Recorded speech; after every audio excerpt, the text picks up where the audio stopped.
Why is Poseidon so angry?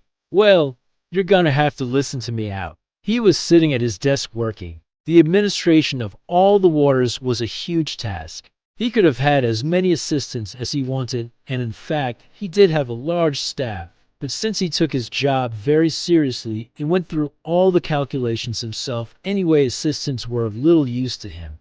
One couldn't say that the work made him happy either. He only did it because it was his to do.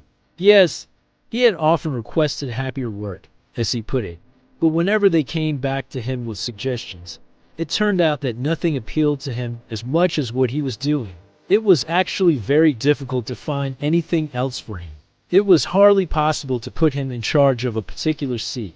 Not that the calculations involved were any less onerous, just more trivial, since Great Poseidon was only ever in line for an executive post. And if he was offered a job in a different department, the very thought of it was enough to turn his stomach.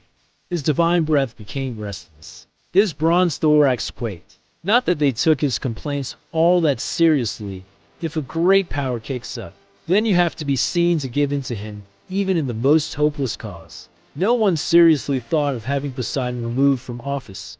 He had been god of the seas from the beginning of time and would have to remain such. The thing that most angered him, and this was the principal cause of his unhappiness in his job, was when he got to hear what people thought it involved, that is forever parting the waves with his trident, and when all the time he was sitting at the bottom of the ocean up to his ears in figures. The occasional visit to Jupiter was really the only break in the monotony. A visit, moreover, from which he usually returned in a towering bad temper.